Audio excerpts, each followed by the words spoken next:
Chers auditeurs, bienvenue dans le 4e épisode de Néon et Opale.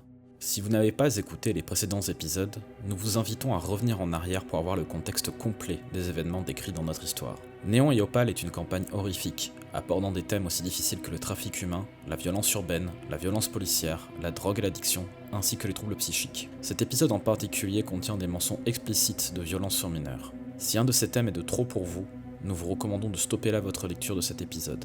Après un début de matinée traumatique, durant lequel lui et un ami ont été agressés en plein jogging, l'inspecteur Martial Lemaître reçoit de ses supérieurs une mission spéciale. Il est chargé d'enquêter sur des meurtres en série, dont la dernière victime n'est autre que Sergueï Dinarov, un ponte du crime ukrainien qui avait disparu 10 ans auparavant. Il reçoit aussi un autre objectif, plus informel, surveiller l'inspecteur Léon Castelli.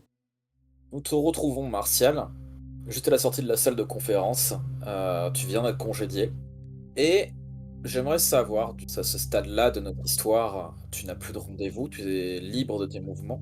Qu'est-ce que tu voudrais faire? J'aimerais juste avoir la possibilité de commencer à récolter des informations, notamment sur Léon Castelli. Ce que je pensais faire, c'était retourner au bureau, passer de l'IGPN et farfouiller un peu. On peut faire ça en ellipse rapidement si tu le désires, c'est-à-dire que tu vas me faire ton jet, et de ce jet découlera la structure de ce qui se passe par la suite. Ça te convient? Ouais, bien sûr. Eh bien, je vais te demander de me faire ton jet de logique. Donc là, naturellement, j'ai fait 16, 18. Tu as beaucoup de questions que tu peux me poser. Alors, ouais, parce que j'avoue, c'est vrai que formuler, c'est un peu complexe. J'aurais délimité tout ce que je suis censé pouvoir avoir sur Léon Castelli. J'aimerais surtout savoir ce qui s'est passé et son implication pendant l'assaut sur le... C'est le palais, le nom du... le palais. Et surtout essayer d'avoir en fait ses états de service un peu, surtout les archives, pour essayer de là commencer à dresser un portrait. Tu te retrouves dans ton bureau de l'IGPN. Ça te prend plusieurs heures de tout éplucher, t'épluches tes témoignages, t'épluches tes états de service, t'épluches tout ce que tu peux. Et je vais te brosser un portrait général de Léon Castelli. L'inspecteur Léon Castelli, 46 ans, une brute épaisse en termes de physique, il est assez connu pour ça en réalité. Il est rentré très jeune dans la police, où il s'est fait une place rapidement. Tu sais qu'il est divorcé, son divorce correspond à peu près à la fin de l'affaire Sevchenko. Il a un enfant de 12 ans, donc sa femme s'appelle Audrey Lejean. Son fils s'appelle Franck Castelli. Donc contrairement à beaucoup de ses collègues dans la criminelle qui ont fini pour la plupart par démissionner parce que c'est un métier qui est très dur, qu'ils sont en contact de choses absolument innommables, Léon est toujours là et il a du coup participé à l'opération Panthère. Et en fait, tu découvres assez rapidement qu'il était en tête de l'assaut. Il y a un dossier entier qui est complet, que tu arrives à découvrir sans trop de mal, où il y a un témoignage de Castelli sur ce qui lui est arrivé quand il a fait le dernier assaut sur le palais. Donc le palais, c'était le refuge d'un membre super influent. Ouais, du ministère de... Ouais, du ministère de l'Intérieur. D'ailleurs, je savais que c'était un membre du ministère de l'Intérieur ou c'est... Au corps de la police, c'est pas un secret en fait. On sait que les Sevchenko avaient des contacts partout, y compris dans les milieux politiques, et que donc il y avait des attachés du ministère qui leur cédaient donc le palais, qui était une boîte de nuit, dans lequel ont eu lieu le dernier assaut sur la mafia ukrainienne. Et donc t'as un témoignage de Castelli. Est-ce que tu veux que je te le lise? Ouais. Le 17 septembre de cette année-là, la boîte de nuit tenue par Mathieu Séverinol, donc, est un attaché du ministère de l'Intérieur, qui est attaqué par un commando de la brigade criminelle peu après que l'opération Panthère était globalement menée à bien et que la plupart des piliers de l'organisation des Sevchenko se soient effondrés. Ils attaquent en pleine nuit, les étages intérieurs sont tout de suite pris d'assaut et nettoyés. Tu as Léon, ainsi que deux collègues à lui, Valentin Bog et Louis Masse, deux autres inspecteurs de la brigade criminelle, qui rentrent dans les sous-sols pour continuer à explorer la boîte. Ils rentrent par une porte dérobée dans les cuisines, seuls. D'après ce que raconte Léon, ils s'enfoncent dans les profondeurs de la boîte, et même si ils avaient été endurcis par des heures et des heures de visionnage de ce que l'humanité peut faire de pire en termes de pédocriminalité, de torture, de véritables snuff, même s'ils étaient surarmés, même s'ils étaient prêts à affronter n'importe quoi, c'est la première fois, selon Léon Castelli, de sa carrière qu'il a ressenti de la peur. Que l'escalier qu'ils ont emprunté pour s'enfoncer au plus profond de la boîte leur paraissait quasiment infini. Lorsqu'ils sont arrivés tout en bas, ils ont ouvert une porte et instantanément, un des officiers, le jeune Mass, a été tué par un individu nu armé d'une machette. Ce sur quoi ils sont tombés en fait, ce sont des cellules emplies d'enfants pour la plupart mal nourris, dans des états lamentables, certains torturés, qui étaient gardés par des hommes, pour la plupart nus, complètement shootés à toutes les drogues possibles, alors qu'ils neutralisaient ces individus, qu'ils essayaient de comprendre ce qui leur arrivait. Léon assure qu'il pouvait entendre comme le son d'engrenage et d'une machine qui tournait autour de lui. Tout ça plongé dans un noir total. Il découvre du coup une quinzaine d'enfants âgés de 9 à 12 ans qui sont tassés dans des cellules sans lumière, complètement traumatisés. La plupart ne survivront pas d'ailleurs à leur sauvetage parce que mal nourris, parce que incapables de vivre une vie normale, même si certains se sont ôtés la vie, la plupart se sont ôtés la vie. Ils finissent par arriver à l'horreur ultime. 3 tables d'opération sur laquelle des enfants sont en train d'être torturés par plusieurs individus tenus de vêtus chirurgicales, le tout filmé pour certainement un des films que revendaient les Sevenchenko au plus offrant. Et au centre de ça, un hôtel. Parce que Léon appelle un hôtel sur lequel étaient griffonnés des symboles cabalistiques étranges, des séries de nombres, sur lesquels était posée une langue transpercée par une lame de rasoir. Léon et Valentin, son collègue encore vivant, exécutent les individus restants. Rapidement, le reste de la brigade criminelle les suit et prend possession des lieux. Tu sais que ce témoignage, il n'est pas apparu au procès, il n'a jamais été dévoilé à la presse, il est resté oublié dans un fond de dossier, personne ne l'a jamais lu. Moi, il y a un truc qui me fait tiquer, la langue. Ça me rappelle celle qu'on a vue sur la fontaine. Ça te frappe, effectivement. Est-ce que Bon, du coup, j'imagine que je peux imprimer le témoignage. Ouais, tu pourrais. Et je vais surligner certains éléments, comme la langue, effectivement. En plus, j'aimerais voir si j'ai pas accès à un bilan psychologique récent de Léon Castelli. Tu cherches une évaluation psychologique de Léon? Ouais. La plus récente. Elle est assez ancienne, à vrai dire. Ça date même d'avant les Sevenchenko, pour te dire. Il décrit plutôt un homme déterminé, plutôt violent, hanté par ce qu'il peut voir sur les scènes de crime qu'il croise. Presque en croisade contre le crime. Très bon dans son métier, très intuitif, obsédé par son travail. Ça, c'est pas pour me déranger. Qui met sans problème sa famille derrière son travail. Il y a une petite notation du psychologue de l'époque qui explique que c'est probablement aussi pour les préserver des horreurs qu'ils peuvent voir dans son travail. Tu sens vraiment que le type pas vraiment réceptif à l'idée d'être étudié par quelqu'un. La seule chose qui m'intéresse pour l'instant, c'est de voir s'il y avait vraiment pas un lien entre les 3 morts, même ténus. Par exemple, le dealer, comme c'était un peu un des petits gants qui pouvait potentiellement travailler pour les Sevenchenko, est-ce qu'il n'aurait pas bossé à un moment donné pour les Sevenchenko? Et pareil pour l'avocat, est-ce qu'il n'aurait pas été lié à une des activités? Bon, c'est un peu long, mais c'est un peu l'axe sur lequel je voudrais faire des recherches dans les jours qui viennent. Effectivement, ça va te demander du temps parce qu'il faut que tu sonnes à beaucoup de portes et que tu rassembles des informations qui t'appartiennent pas forcément. Pour te concocter un espèce de résumé de toutes les informations que tu trouves pour la prochaine fois. Tu mets en place les ressources, tu envoies des mails, tu appelles des gens et tu auras tout ce dont tu as besoin. Et je récupère un matraque télescopique, vu que je me sens pas très en sécurité. Est-ce que il y a quelque chose que tu aimerais faire? Non, pas spécialement. À part rentrer tranquillement chez moi. Tu es dans ta voiture en train de rentrer par chez toi. Tu reçois un appel, tu regardes le numéro et tu vois que c'est Elena. Ah putain, bah écoute, je passe mon kit main libre et je décroche. Martial, c'est Elena, je savais pas si t'avais toujours mon numéro ou pas. Ouais, je l'avais toujours. Ça fait un moment qu'on s'est pas vraiment vu, mais je voulais prendre de tes nouvelles, déjà. Ouais, j'ai été pas mal occupé ces derniers temps, enfin, le travail. Ouais, j'imagine. Je suis pas là pour demander des comptes ou quoi que ce soit, je voulais juste savoir si t'allais bien, si tout est un peu taré dehors en ce moment. Oui, tout se passe bien de ton côté. Bah, justement, tout se passe bien, mais je me demandais si t'étais disponible ce soir. Qu'est-ce qu'il te fallait? Rien à part le plaisir de ta compagnie. En fait, je travaille avec plusieurs artistes, des artistes d'école, des graffeurs, des sculpteurs. On a préparé une petite exposition, c'est assez informel, mais c'est en périphérie, je sais pas si tu connais te connaissant, j'imagine que non, mais une boîte qui s'appelle l'Apocalypsis, ça te dit rien du tout? Ça ne me dit rien. Enfin, en tout cas, je l'ai pas lu dans un rapport. Écoute, ça me ferait plaisir que tu viennes, ça fait longtemps qu'on s'est pas vu et je me dis que ça pourrait être agréable. Très bien, oui, j'y serai à 19h alors. Tu reçois tout de suite une notification avec une adresse. Pour tout, vu la journée bizarre que je viens de passer, changerai peut-être un peu les idées. Tu me raconteras tout ça quand tu me rejoindras tout à l'heure. On fait ça. Allez, à très vite, Martial. Tout à l'heure. Alors, raccroche. Quel est ton...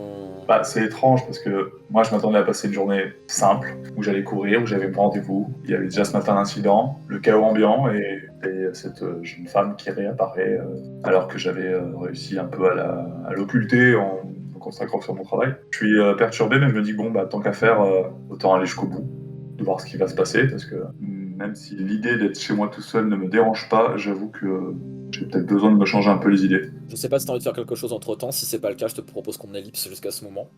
Ouais, bah, je vais rentrer, je vais me préparer, faire un peu de sport, m'occuper de l'intérieur. Parce que je pense que j'ai bien vu que Maxime avait pas bien remis la serviette, enfin, un peu de désordre. Quand tu rentres, tu peux pas t'empêcher de voir qu'il y a plusieurs verres qui étaient bien rangés dans les placards, qui ont été posés sur la table à l'envers. Plusieurs placards qui sont ouverts alors qu'ils ne l'étaient pas. En fait, ça fait quelques mois que ça arrive. Je me sens en sécurité chez moi, donc je pars pas du principe que quelqu'un est rentré. Au début, ça me perturbait parce que je me disais, attends, c'est pas possible que ce soit moi qui ai oublié de. Et maintenant, j'en ai eu marre de me prendre la tête à me demander si j'avais pas justement oublié ou si j'étais pas un peu confus en ce moment. Je me pose même plus la question et je range automatiquement à chaque fois les choses. En me disant que potentiellement, bah, c'est Maxime qui avait pas bien rangé le verre. Je trouve toujours une espèce d'excuse, tu sais. Tu reprends la route, ce qui te permettra d'arriver légèrement en avance à l'heure du rendez-vous. Tu finis donc arrivé dans une zone industrielle quasi à la périphérie de Paris en fait, c'est-à-dire qu'on est vraiment dans un dédale d'usines, de hangars, et tu finis par débarquer face, caché au milieu de nulle part, une espèce de, tu appellerais ça presque un monolithe, une espèce de hangar peint entièrement en noir. Le seul sigle qui te permet de comprendre que c'est un lieu où des gens font des choses, c'est un œil peint en blanc sur la devanture. Tu te gares et t'approches près des lieux, tu vois qu'il y a une toute petite plaque à côté de la porte avec écrit Apocalypsis Nightclub avec les horaires d'ouverture. Prends en photo l'œil. Alors tu prends en photo l'œil et tu regardes un peu autour de toi pour voir si quelqu'un est là. Tu vois une petite porte qui s'ouvre à côté. Tu vois Elena qui passe, tu reconnais Elena qui passe sa tête, cheveux noirs bouclés, attachés en chignon. Elle est d'origine iranienne, donc elle a la peau brune. Son nez est aquilin. Elle a deux yeux noirs avec une petite étincelle de malice dedans. Elle te fait un grand sourire. Tu la domines bien d'une tête. Je sais pas pourquoi je m'attendais à ce que tu t'arrives en avance. Elle sort de la porte, elle s'approche de toi et s'approche, elle sait pas si elle doit te faire la bise, te prendre dans ses bras, tu sens qu'il y a un malaise. Alors, je me tiens droit comme un piqué, je me penche légèrement pour faire la bise. Elle pose une main sur ton épaule, elle te fait la bise sur les deux joues. C'est un petit peu perdu, j'en ai conscience, mais j'espère que t'as pas galéré à trouver. Étonnamment, non, ça va.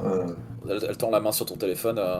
J'imagine que c'est le dernier cri et que ça te permet de te repérer à peu près n'importe où sur Terre. Ça me permettait de me repérer à peu près partout sur Terre, mais oui, oui. Comment ça permettait? Bah, tu vas parler de tout ça autour d'un verre. Tiens, suis-moi. Elle te fait passer une petite coursive à travers la porte qu'elle vient d'ouvrir, qui te mène à une cour intérieure. Il y a de la musique qui est diffusée depuis deux grandes enceintes qui sont posées de chaque côté de cette cour. Il y a pas mal de monde déjà, t'es assez surpris parce que c'est assez cosmopolite en fait. Tu vois des gens qui viennent certainement de cité, qui ont un look de graffeur. Tu vois des gens qui sont plutôt habillés de manière formelle, des gens qui ressemblent à des étudiants. Il y a vraiment une foule très très diverse. Au fond, t'as une autre porte qui semble mener à l'intérieur d'un hangar en métal. De ce hangar, tu vois une espèce de lumière rougeâtre sortir. Et sur les tables que je te décrivais, il y a de quoi boire, il y a des petits canapés à manger. Quand Elena entre dans la cour avec toi à sa suite, il y a quelques personnes qui te jettent un coup d'œil, mais tout le monde est occupé à discuter, à se mélanger, à boire des coups. Alors, bah déjà, j'essaie de m'acclimater un petit peu. Dans un premier temps, je suis surtout Elena. Et si j'ai l'occasion de récupérer quelque chose à boire, alors, si possible, un jus de fruits, quelque chose de non alcoolisé. T'arrives à trouver quelque part du jus de fruits qui est disposé dans des verres. Je suis d'humeur frivole. Elena repère ton petit manège, te jette un coup d'œil, genre ah, t'es pas trop d'humeur à la fête. Si, regarde, j'ai pris un jus de fruits. Je suis très content de te voir en tout cas. Et pourquoi tu es content de me voir? Je pensais à toi en ce moment avec tout ce qui se passe. Je croyais qu'on était en froid. On a eu des moments compliqués toi et moi, mais je sais pas, j'avais envie de te voir, j'avais le sentiment qu'il fallait que tu sois là ce soir. Et je sais que t'aimais pas que je critique tes amis, mais bon, on va pas retourner sur le sujet. On va pas retourner sur le sujet, mais je sais pas. Bon, écoute, est-ce que tu veux que je te présente à des gens Si tu veux.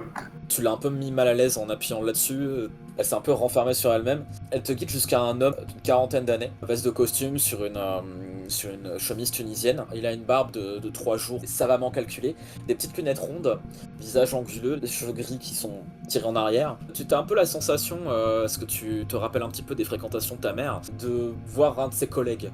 Ah, ah, ça me crispe un peu. Un professeur d'université qui d'ailleurs quand il te regarde te fait un petit sourire pincé. Martial, je te présente Laurent Hume. C'est avec lui que j'ai organisé cette exposition. Laurent, je te présente Martial, un ami. Martial Lemaître, enchanté. Je tends la main. Il te serre la main, tu sens que c'est une poignée de main un peu molle. En fait, quand il te serre la main, tu sens c'est pas son premier verre et qu'il commence déjà un peu à être ivre. Et vous vous connaissez de... Là, je regarde Elena. Ah, elle te fait un regard un peu appuyé. Juste une connaissance. Ça faisait un moment qu'on s'était pas vu. Je me suis dit que c'était l'occasion. Ah, et Martial? Dans quoi travaillez-vous exactement? Vous êtes étudiant? Vous êtes professeur?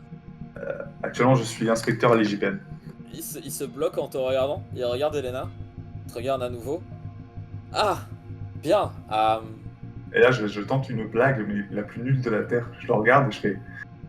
je traque les ripoux. Je vois qu'il regarde un peu autour de lui avec un air un peu gêné. Ah, wow, vous ne risquez pas de trouver grand-chose. La pire chose vous puissiez trouver ici, c'est peut-être un étudiant en train de fumer un joint à l'arrière, mais je peux vous assurer, inspecteur... Je reste avec mon jouet, je le regarde droit dans les yeux. Lentement, je descends le verre. Mais dites-moi, inspecteur Lemaître, quel type d'inspecteur s'intéresse à l'art contemporain exactement? Mais écoutez, je suis très intéressé par l'art minimaliste. Et notamment le jeune Martin Lebois que j'ai pu rencontrer à une exposition grâce à Elena. Ah oui, effectivement. D'ailleurs, il ne pose pas ici ce soir? Non, malheureusement, non. Il me semble que Martin avait une exposition ailleurs et il ne pouvait pas se joindre à nous. Mais je suis sûr que vous trouverez votre content d'œuvre à l'intérieur. Voyez-vous, nous sommes réunis avec ce collectif d'artistes du tout Paris afin de créer toute cette exposition sur le thème de la violence qui se centre en ville depuis quelques mois maintenant. Vous le savez certainement en votre qualité d'inspecteur, c'est une violence qui touche énormément de monde, une violence systémique. Il te regarde avec beaucoup d'insistance en prononçant le mot systémique. Bien compris. Je suis moi-même très perturbé par cette vague de violence, comme beaucoup de mes collègues. Vraiment. Ce matin même, j'ai eu la désagréable surprise de tomber sur une atroce scène de crime alors que je faisais mon jogging. Et c'est de pire en pire ces derniers jours. Mais cette exposition ne vise pas à glorifier cette violence. Non, non, bien sûr que non. Tu sens que Elena pose sa main sur ton épaule en mode mais Martial, pourquoi tu ne me l'as pas dit avant Ah, j'ai eu une journée un peu compliquée. Pas la première chose dans laquelle je voulais parler. Tu sens que ce que tu viens de dire, c'est un petit peu ébranlé Laurent aussi. Oh, non, il ne s'agit pas de glorifier la violence de quelque façon que soit, il s'agit juste d'une manière de la représenter aux yeux de notre collectif, des gens de la jeunesse de tous horizons, comme vous pouvez le voir. Je suis sûr que ce que vous verrez à l'intérieur pourrait vous intéresser, y compris la pièce conçue par Elena. Oui, je suis très intéressé, je ne manquerai pas d'y jeter un œil attentif. Il te fait une petite tape sur l'épaule, une double tape. Si vous me le permettez, inspecteur, je vais rejoindre des collègues et j'espère vous recroiser au cours de la soirée. Par ailleurs, évitez de trop parler de votre profession. Il se pourrait que certaines personnes prennent mal le fait d'avoir un officier de police parmi les participants à la soirée. Je regarde droit dans les yeux, j'attends un petit moment, bien entendu. Mais je ne suis pas en service, de toute façon, ce soir. Bien. Et il s'en va. Et Na se fait un petit sourire crispé une fois qu'il a fait quelques mètres. Très bien, j'arrêterai de dire à tout le monde ce que je fais. Je vais essayer de trouver un travail de substitut. Pardon, Martial, j'essayais pas de te mettre mal à l'aise, c'est juste que j'ai beaucoup repensé à nos dernières discussions et à la manière dont ça s'est terminé entre nous et on a eu de bons moments, toi et moi, ensemble. J'attends pas à quelque chose, je veux pas que tu crois ça, mais nos discussions m'ont manqué et je me suis dit que ce serait agréable de te voir et de t'avoir ici. J'ai pas vraiment réfléchi à... C'est très agréable d'être là.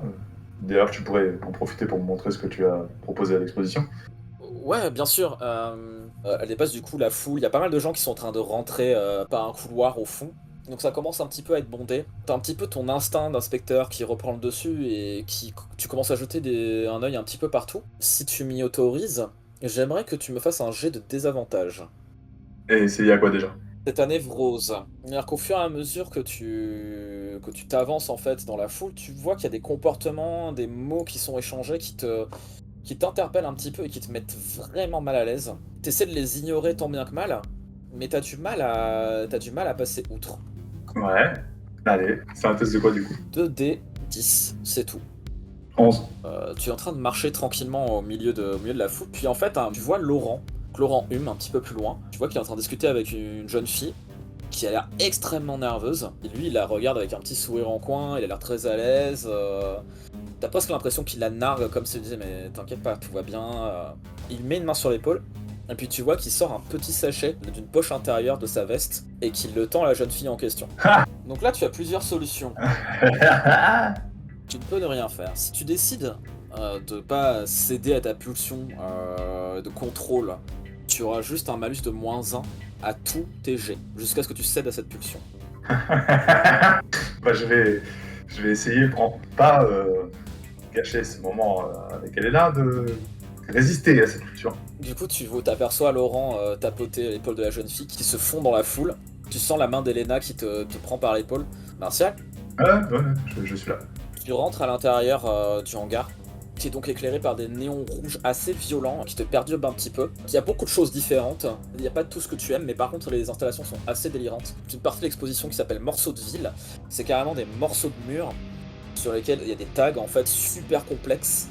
Toute une partie avec des pavés et des canalisations qui sont restructurées en une espèce de paysage industriel ultra serré et violent. Elena te conduit jusqu'à une pièce en particulier, et cette pièce elle est toute simple. C'est un bloc de pierre blanche qui est dans une espèce de petit bassin qui est construit à même le sol, et dans ce bassin il y a un liquide rouge d'où émerge ce bloc. Il n'y a pas de fioriture, c'est super simpliste. Et Elena qui te conduit à ça, qui te le montre. Qu'est-ce que tu en penses? Je regarde intensément pendant quelques instants.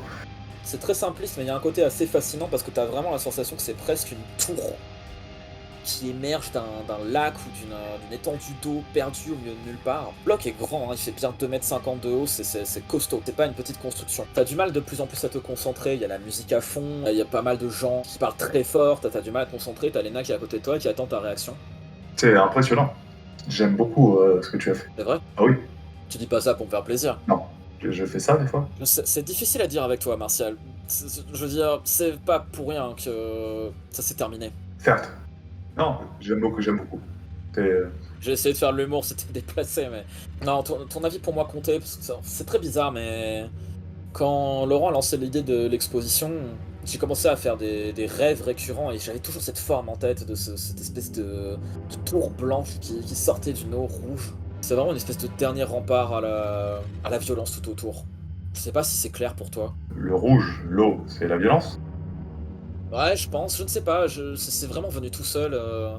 Je suis enfermé dans ce hangar pendant 2 semaines pour bricoler ça, pour travailler dessus, pour travailler sur les formes, Et j'en suis assez fier, mais c'est vrai que je pourrais comprendre que ce ne soit pas pour tout le monde. C'est une des pièces les plus intéressantes de l'exposition. C'est ce que Laurent me disait aussi, mais je sais pas, c'est juste moi. C'est juste toi, mais c'est juste très bien. Je prends le compliment. Merci Martial. Je fais un peu le tour, je regarde le... Il y a vraiment aucune inscription dessus, c'est vraiment quelque chose de nu. Ouais, c'est ça, c'est vraiment un bloc blanc qu'elle a taillé pour qu'il soit le plus lisse possible en fait. Tu sens que même si elle essaie de pas le montrer et tout, que Elena est assez fière en réalité. D'ailleurs, j'en profite en regardant un peu les autres pièces, enfin les autres œuvres. Il n'y a rien qui me ferait penser à ce que j'ai pu lire dans le rapport de Castelli ou avec des symboles, des choses. Pas vraiment de symbole, mais c'est vrai que tu te souviens un petit peu de la mention des engrenages et de ce côté, cette idée d'être coincé dans une machine géante, et le fait d'être dans ce hangar quasi désaffecté, d'être entouré d'éléments de récupération qui forment des paysages, ça te donne un peu la sensation d'être au centre d'une grosse machinerie en fait. Ah, je garde l'idée en tête. Je gère un peu, je regarde les pièces. Et est-ce que je retrouve la fille là qui a eu le sachet? Tu vois en fait Elena qui se dirige vers cette fille justement, qui est au bras d'un garçon. Donc elle se dirige vers ce couple en disant ah Oscar, Soraya, mais c'est génial, vous avez pu venir, je vous avais pas vu du tout, c'est superbe. Martial, viens, il faut que je te présente. Et tu vois que du coup, cette jeune fille, c'est effectivement celle que tu as vue récupérer un sachet des mains de Laurent. Donc c'est une jeune fille qui doit avoir voilà la vingtaine, la peau un peu mate, de longs cheveux châtains qui sont attachés en queue de cheval.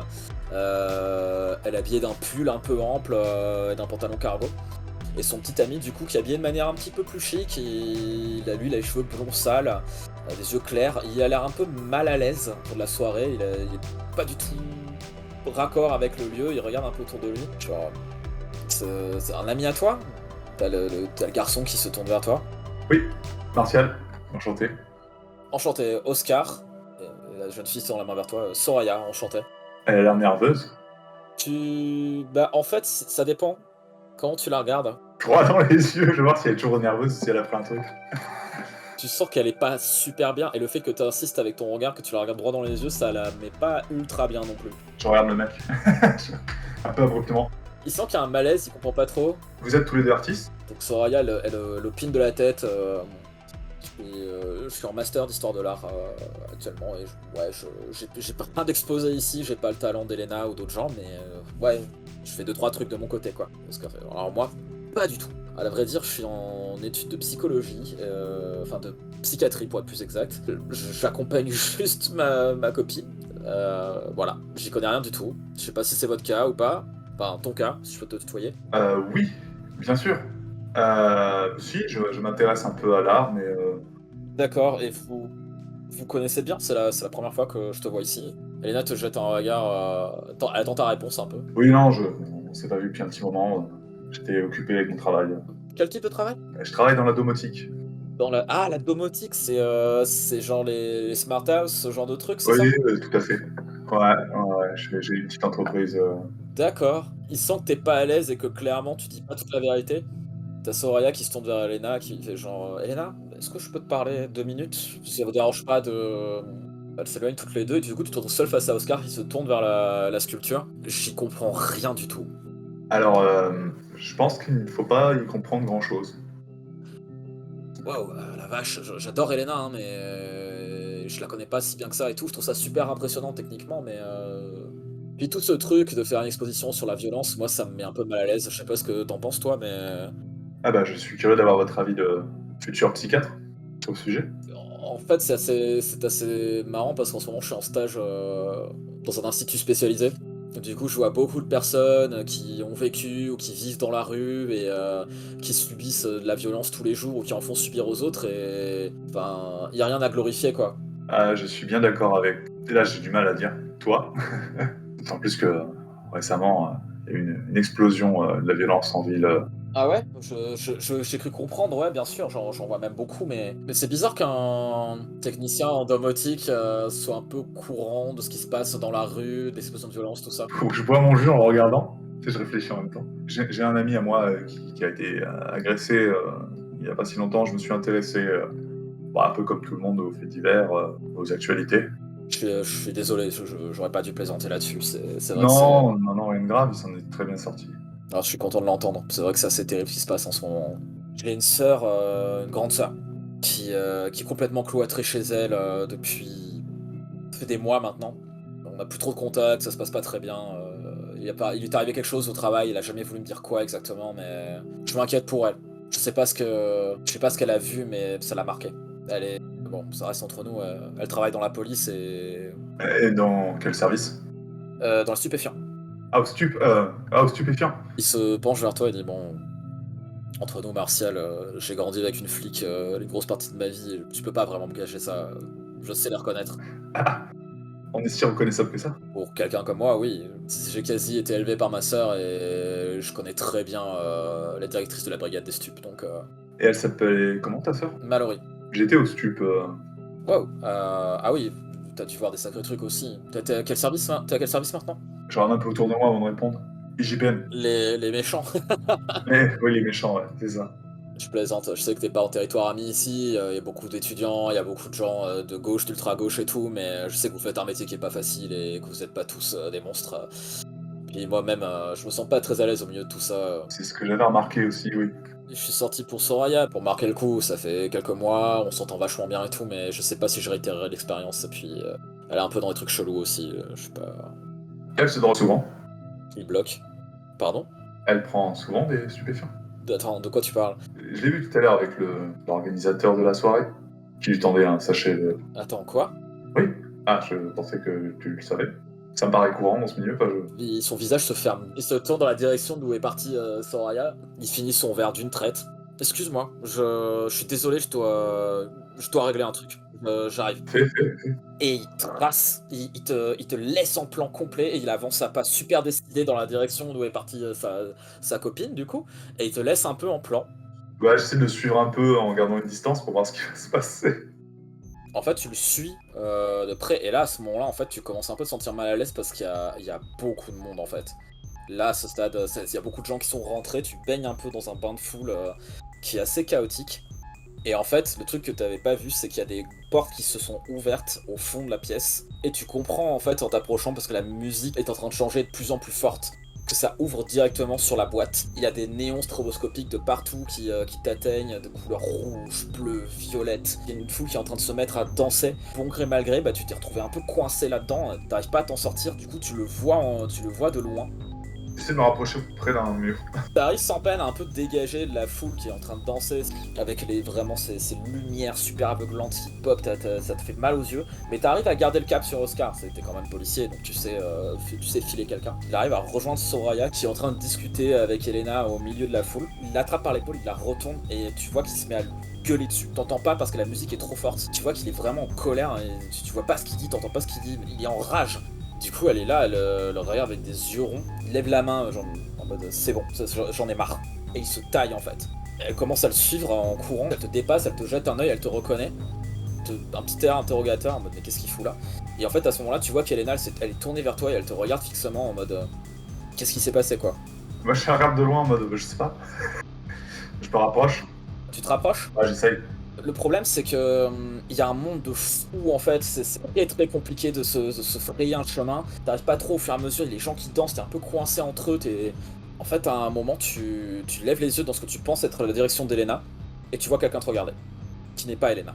Qui? Tu reconnais l'homme que tu as vu ce matin dans le tunnel. Tu le vois la tête sous une capuche qui relève le visage vers toi.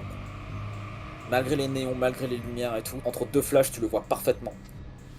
Il te fait un grand sourire édenté, et il porte un doigt à ses lèvres. Et entre deux flashs, tu le vois plus. Ok, je sors. Je vais retourner dans la salle où il y a l'expo là pour. Tu sors du dance floor, tu reprends un petit peu ton souffle, tu t'attendais vraiment, j'imagine pas à ça du tout. Non, du coup, non. Comment tu te sens? Perturbé, là, vraiment beaucoup. Je vais me rediriger vers la pièce d'Elena. Et je vais regarder tout autour de moi et faire attention si je leur vois le. Tu vois donc Oscar et Soraya dehors, en fait, t'as une vue sur la porte qui mène à la cour intérieure où t'étais tout à l'heure. Tu vois qu'ils sont en train de s'engueuler. Oscar, mais c'est rien du tout, je te dis, c'est... Pourquoi tu crois un mec qu'on connaît pas? Enfin, tu devines juste des éclats de voix comme ça. Hein, il y a eu un mode, mais j'en ai rien à foutre, je sais comment ils se comportent les gens comme toi, et je sais qu'ils mentent tout le temps, donc maintenant tu me lâches, tu sors de ma vie, Ah, je suis un monstre. je veux plus qu'on se voit. Ok? Donc là, je vais me casser, tu m'appelles plus, tu me contactes plus. Désolé Soraya, mais juste ça, je peux pas. Donc oublie-moi. Et il se casse. Et tu vois que elle arrive vers toi en fait, elle est furieuse. Mais pour qui tu te prends en fait? T'es qui? Moi, je regarde quand même, vers le dance floor si je vois pas le taré. Et elle voit que t'es pas en train de la regarder, tu t'étais ailleurs et du coup ça l'énerve encore plus. T'es en train de jeter un œil vers la porte d'où t'es venu, vers la piste de danse, et en fait tu sens qu'elle te pousse. Hé, je te parle en fait. Tu te prends pour qui? D'où tu viens ici alors qu'on te connaît pas et d'où tu craches sur mon dos? Oh, je te parle en fait. On devrait plutôt sortir pour parler, non? Ah, on pourrait rester ici comme ça je gueule bien fort que t'es un flic. Qui t'a dit que j'étais un flic? Ah mec, me prends pas pour une conne s'il te plaît. Alors pourquoi tu prends de la drogue alors que tu sais que ça lui plaît Ah, mais pas? ferme ta... De quoi je me mêle en fait? Le problème c'est qu'en fait elle est en train de hurler. Et du coup il y a des gens autour qui sont en train de se tourner dans votre direction. De toute façon, tu fais ce que tu veux, c'est pas mon problème, hein. Ouais bah putain c'est tellement pas ton problème que tu peux pas t'empêcher d'ouvrir ta gueule à mon petit copain. Ça mais c'est vraiment mais... Je pensais qu'il était au courant. Apparemment pas. Mais mec de quoi tu te mêles en fait? De rien, de De rien. quoi tu te mêles? Tu débarques à un endroit que tu connais pas. Putain de keuf de merde en fait. Et ouais putain les gars, on a un star parmi nous. Il est là pour foutre la merde, il vient de briser mon couple. Je sais pas, faites ce que vous voulez, hein. Moi je pense que c'est pas le bienvenu parmi nous. Je regarde quand même du côté du dance floor et j'essaie de m'occulter. Ça va? Ouais, c'est horrible. C'est horrible la vie, cette situation. Je vais te demander de me faire un jet de Keep It Together. En sachant que tu as un -1 à ton jet. Ah putain. Ah, ça fait 18 en fait si j'ai plus 2 et j'enlève 1. Tu t'en sens très très bien. Tu sentais que la pression était en train de monter, que tu te sentais très oppressé. T'arrives à prendre une grande inspiration, à te calmer. Du coup, tu fais face à cette meuf qui clairement cherche la baston en fait. Bah ouais, les mecs, en fait, là on a un putain de flic. Tu cherches quoi? Tu vas en coffrer 2-3? Pas mon problème si ton couple s'est brisé. Frère, d'où tu parles de trucs qui te concernent pas en fait? J'ai juste posé une question. C'est toi qui prends la drogue, pas moi. Et c'est ça qui a brisé. Tu sens une main se poser sur ton épaule derrière toi. Je me retourne. T'entends la voix de Laurent qui te fait genre, je crois que tu ferais mieux de partir. Inspecteur. Ouais, c'est ce que je vais faire, ouais. Je dégage sa main et je vais vers la sortie. Tu rentres dans la cour, l'ambiance est plus calme, t'es un peu tout seul. T'entends la voix d'Elena derrière toi qui dit genre Martial, attends! Qu'est-ce qui s'est passé? Qu'est-ce qui s'est passé? C'est ton amie, là. Complètement folle. Je parlais avec son copain. Et oui, je lui ai dit qu'effectivement, elle prenait de la drogue, voilà. Et il est parti comme une balle. Pourquoi tu lui as dit ça? Je comprends pas. J'ai vu ton Laurent lui donner un sachet de poudre. Vous êtes marrant. Vous faites une exposition pour dénoncer la violence, vous vous rendez pas compte que c'est la drogue qui pousse à l'explosion de cette violence en ce moment? Écoute, Non! C'est toi qui devrais m'écouter. Vous entretenez ça? Et désolé, moi aussi j'ai un passif avec ces saloperies. Et non, c'est incohérent. Il y a des gens qui meurent dans la rue. Alors vous êtes bien mignons à faire des expositions, des œuvres d'art pour dénoncer, pour mettre en lumière, mais moi ce que je vois c'est de la glorification ce soir. écoute, Martial, j'ai eu tort. Elle s'approche de toi. Je sais qu'on vient pas du même milieu, qu'on n'a pas la même vue sur tout, mais je t'aime beaucoup et je pensais que ce serait je pensais que ce serait un bon moyen de nous C'est pas le retrouver. policier qui parle ce soir. J'ai manqué de mourir à côté de ces saloperies moi aussi. Ah oui, ça a renforcé mes convictions. Peut-être un peu intransigeant, je suis désolé pour Soraya. C'est juste une connaissance, elle s'en mettra. Je savais pas qu'elle touchait à ça. Je te demande pardon. Et toi, tu en consommes? Non, tu le sais, Martial. Oui, oui, oui, désolé. Je sais qu'il y a des gens qui en meurent. J'ai vu en mourir. Je sais qu'il y a des gens qui pètent des plombs, mais C'est pas que ça, c'est que malheureusement. Toute cette violence en ce moment, il y a tous ces trafics. En plus de la drogue, c'est les gens qui vendent cette merde, qui rendent accro les autres. Tous ces règlements de compte auxquels j'assiste moi dans mon travail, ça me fait pas plus plaisir de venir ici et de casser l'ambiance. il faut que tu comprennes que les gens qui sont ici, ils vivent pas les choses de la même façon. Il y a plein de personnes qui subissent une forme de violence qui est différente, qui se retrouvent contrôlés au faciès alors ils participent pas à ces choses-là, qui subissent des expulsions parce qu'ils ont plus de quoi payer leur loyer, qui sont victimes de quelque chose de terrible différemment. Et toute cette violence que tu décris, elle est aussi liée à un autre type de violence. Et tu fais partie des rouages de système aussi. Et ça, je suppose que ça te met pas plus à l'aise que ça. J'ai l'impression de revenir un an en arrière quand. Non, mais cette conversation ne me dérange pas. De toute façon, je suis plus à la brigade des stupéfiants. Ce soir, c'est Martial qui réagit. T'as pris des risques de m'immerger dans ton milieu et malheureusement, ma nature a repris le dessus. Désolé pour ça, mais je n'aurais pas dû venir. Elle se sort une cigarette qu'elle s'allume un peu nerveusement. Je suis désolé, mais il faut que. Je prends un petit peu de recul. Tu sais, Elle ricane un peu en te voyant faire un pas de recul. En tout cas, ta pièce était très intéressante. Merci. On pourra se revoir pour boire un verre, un de ces quatre. Qu'est-ce qui s'est passé ce matin, Martial? Je vais pas te donner les détails. De toute façon, je les ai pas. J'étais juste allé faire mon footing avec Maxime, un ami. Et on est tombé sur une scène de crime. On a été aussi agressés. Rien de grave? Tu vas bien? Oui, non, moi ça va. Mais Maxime, lui, non, pas du tout. On a été pris à partie par deux personnes, deux individus, une sorte de camé, si je peux dire. On commençait à nous prendre à partie. Et juste avant, on est tombé sur le massacre. Une mère et Claude. Non, je devrais pas te dire ça. Dans tous les cas, oui, c'était un peu perturbant. J'aurais peut-être pas dû m'immerger dans venir ce soir. Une exposition sur ce thème-là, peut-être un peu trop ébranlé. J'aurais dû te demander. Non, non, c'est moi aussi. Je suis désolé pour ce soir et tout. Monsieur Hume va sûrement te tenir rigueur, t'en tenir rigueur de m'avoir amené ici. Et écoute, Il est pas. Il est très intelligent et il m'a beaucoup aidé, mais je sais que ça peut être un sale con et. Bon, clairement, il t'avait dans sa ligne de mire dès le début, donc. Mais je pense qu'effectivement, tu devrais pas trop traîner et on se reverra à un autre moment. avec plaisir. Elle t'étreint. Fais une légère tapote sur l'épaule. Au plaisir. Elle te fait un petit signe de la main en retournant à l'intérieur de la soirée. Moi, je regarde un peu autour, voir si je revois pas un camé en sweat à capuche.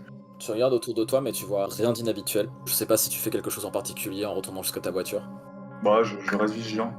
Au moment où tu ressors, tu croises Oscar, qui est un petit peu plus loin en train de fumer une cigarette, l'air nerveux, il te fait un signe de la main. Je m'en rapproche rapidement. Euh... Merci. C'était peut-être un peu extrême de la quitter, non? Non, on peut pas faire confiance à un junkie. Plutôt d'accord avec toi, mais y a peut-être un monde entre prendre un peu de drogue et être un junkie. Enfin, Elle m'a menti. J'étais pas au courant qu'elle prenait ça, elle m'a rien dit. tu peux peut-être l'aider. J'ai passé ma vie à aider des gens addicts. Oui, mais là, c'est quelqu'un d'important. Pour toi. Écoute, Martial, c'est très gentil, mais je crois que je vais juste rentrer chez moi et décolérer un petit peu parce que là en ce moment j'en ai juste trop sur la gueule. Entre en voiture ou Ouais, j'ai ma caisse un petit peu plus loin. Au plaisir, mec. courage pour le centre spécialisé? J'espère qu'on se croisera, mais pas, pas dans ces circonstances-là ou sur une scène de crime ou une merde comme ça. Courage pour tout. Il te laisse là. Qu'est-ce que tu fais du coup? Courage à ma voiture. Rentrer chez moi. Me détendre un petit peu, sûrement méditer, me vider l'esprit et aller me coucher. J'enverrai quand même un message sur la route à Maxime, savoir s'il va bien. T'envoies un petit message à Maxime sur le chemin, qui te répond par un succinct ça va aller, je me repose et j'essaie de pas trop réfléchir. À bientôt. J'y envoie demain, point d'interrogation. Il te répond par un pas encore. Tu finis par retourner chez toi. Ta soirée se passe un petit peu dans le calme. Ouais, alors ce que je fais en général, c'est que je me fais une petite infusion détox. Je m'étire longuement, je prends le temps, je prends une bonne heure pour le faire. Je fais plusieurs exercices, et ensuite je médite. Pour après aller me coucher. T'es en train de boire ton infusion tranquillement dans ta cuisine, ouverte. T'es en train de peut-être de réminiscer sur tout ce qui s'est passé dans cette journée, ma foi, bien remplie. Je repense à la tâche qui m'attend là pour la semaine prochaine. Je repense à Castelli surtout, parce que ça a l'air d'être un sacré mec. Et j'ai intérêt à la jouer fine. Pour l'instant, je suis plutôt dans l'appréhension, parce que c'est un gros dossier et j'espère que je serai quand même capable de mener à bien ma mission. Donc je réfléchis à un plan, à comment je vais, à mon attitude, comment je vais opérer. T'es en train de penser à tout ça, en regardant par la fenêtre de ton appartement, qui donne sur un Paris qui s'endort tout doucement. Tu t'aperçois sur les quais de la Seine et autour des gens en train de se balader. T'es en train de contempler un petit peu ton reflet dans la vitre et puis, en fait, alors que t'es en train de regarder, t'as l'impression de voir quelque chose d'autre dans le reflet. Bah moi. Plus comme si c'était en train de te remplacer, comme si quelque chose d'autre prenait ta place dans le reflet. T'as du mal à discerner la forme exactement. Et au fur et à mesure, t'as l'impression que quelque chose s'approche de toi. Depuis le reflet de la fenêtre, presque palpable. Tu vois quelque chose de très grand, très sombre. Dans cette forme un peu humanoïde, te regarde dans la fenêtre, vraiment comme si elle était dans la fenêtre, dans la vitre, qu'elle remplaçait ton reflet. Tu vois cette chose qui au début n'a aucun signe distinctif. Tu vois deux yeux s'ouvrir. Deux yeux qui sont d'une couleur que tu saurais pas décrire. C'est comme s'il y avait des galaxies qui dansaient dans ces yeux sans arrêt.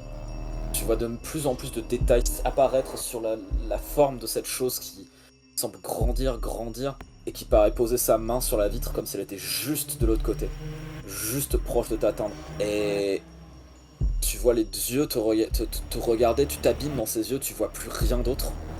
Tu vois de ses yeux couler des espèces de larmes, des larmes qui sont presque lumineuses, qui coulent sur les joues de cette silhouette, et t'entends une voix résonner dans ton crâne.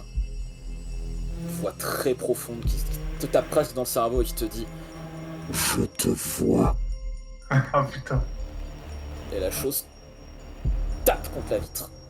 Bam. Et tu vois la vitre d'un éclat, d'un bris, et plus rien. Toutes tes lumières s'éteignent d'un coup. Tu sursautes, tu reprends le contrôle de ton corps comme si c'était rien passé. Pendant un instant, tu te demandes si tu l'as halluciné ou pas. Tu vois juste les lumières des réverbères qui éclairent encore un petit peu ton appartement. Et tu peux pas t'empêcher de remarquer que à l'endroit où la chose a tapé contre la vitre, il y a une fêlure. Je vais te faire vomir. Il y a un truc dans le jus de fruits, je sais pas. Là, j'essaie de me persuader. Genre, ok, c'est pas arrivé, non, si, attends, mon dieu, je dois être sous un prise de stupéfiant, c'est pas possible et tout. Je sais pas ce que tu fais juste après, mais une fois que tu t'es fait vomir, une fois que tu es repassé devant la fenêtre où il y a encore la fêlure, tu vas te coucher et je suis pas sûr que tu trouves le sommeil tout de suite. Vous venez d'écouter le 4e épisode de Néon et Opale, une campagne pour Cult Divinité Perdue, écrite par Jericho. Cult est un jeu de rôle édité en France par Arcane Asylum et écrit par Robin Lilienberg et Peter Nallo. La musique entendue tout au long de ce récit a été composée pour le podcast par Ciaris, dans le rôle de Martial Lemaître, Cassidy, avec Jericho en maître de jeu. N'hésitez pas à commenter et suivre notre avancée en suivant les liens liés à cet épisode, et à très vite pour la suite de Néon et Opale.